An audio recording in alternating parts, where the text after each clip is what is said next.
Welcome back, survivors, to Empyrion Galactic Survival. Irish Game Master here. Today I want to show you my rapid base builds. The first one is the Rapid Operations Base. This is the simplest of the builds, designed to be easily and quickly deployed for the basic necessities. So you can, you get constructor in there, you have an armor locker, food processor, fridge, solar panels go into 2 solar capacitors, which give you some basic power. This is the field base. This is for longer operations where you may have to defend yourself. And then you have the deployment base, which expands on that with the addition of a platform to spawn or park vehicles on, and sentry guns to defend you against critters. Those friggin' night raptors. I hate those night raptors.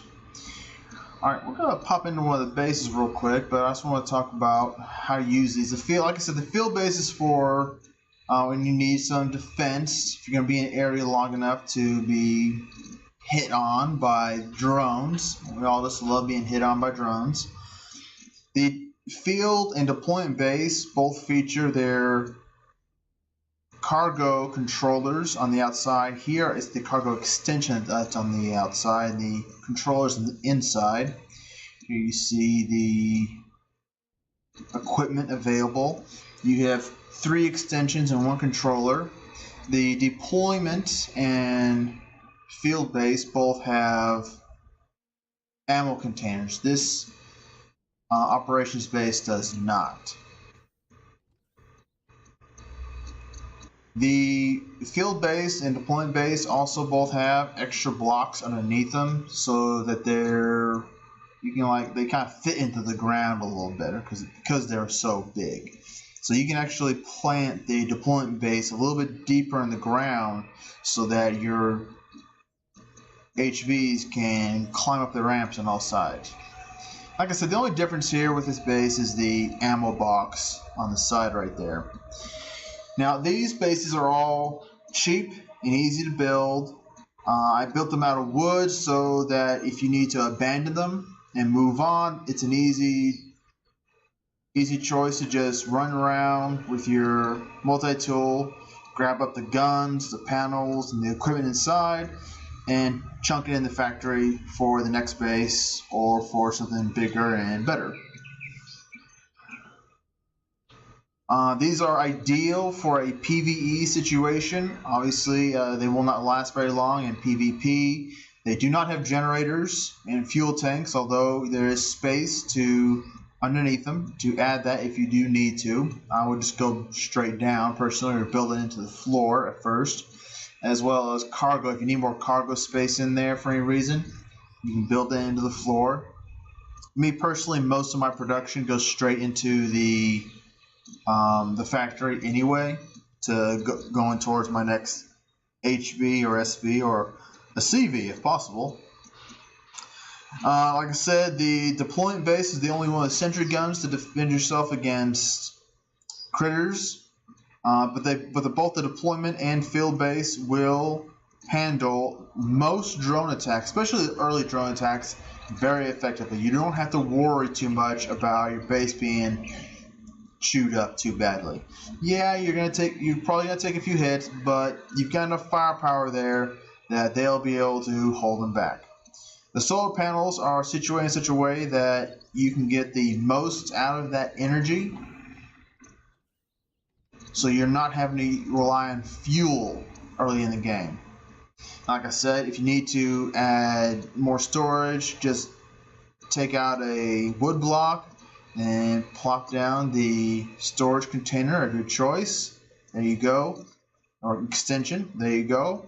And you're good. And in fact, if you wanted to, you could replace the entire floor with extensions if that's what you needed to do. So these are easy builds, easy to get very quickly early in the game. Like I said, they will not stand up very well against an attack. Their walls are only one block thick. The turrets, as you see, are supported, basically. So I would save the template for repairs if you do come under quite a few attacks. Alright, now let's go ahead and drop down to one of the bases so I can show you how I've got the devices set up. Just a moment. Here we go. Now the devices are fairly basic. Didn't do a lot of work to separate them too much. Defenses, miscellaneous, power, production. If you need to change it, obviously you can. I set it up so you can find what you need quickly and change it as you see fit. This is good enough for me in my playstyle most of the time. Okay, so last but not least, these are level 7 unlocked bases. When I originally built them, they were unlocked level 5, but the controller extensions increased the unlock level on them. I would like to make them unlock level 5, but I want these to be deployable and ready to use right away. Not a whole lot of huss and fuss. Now to cap this video, I want to show you some of the stuff I'm working on that I will be releasing. Some of this stuff is actually already in the workshop. I'm pretty certain the speeder bike is in there. I tried to copy the Star Wars 74Z speeder bike, but the blocks on this game don't really pertain that much to the design of the speeder bike, so it doesn't really look like it too much. I have the TIE Fighter and Z95 Headhunter here. I'm still working on the TIE Fighter, but the Z95 Headhunter is in the workshop. In the distance, you can see some of my other builds. You see the engines right there on the left. I am working on a Corellian Corvette build.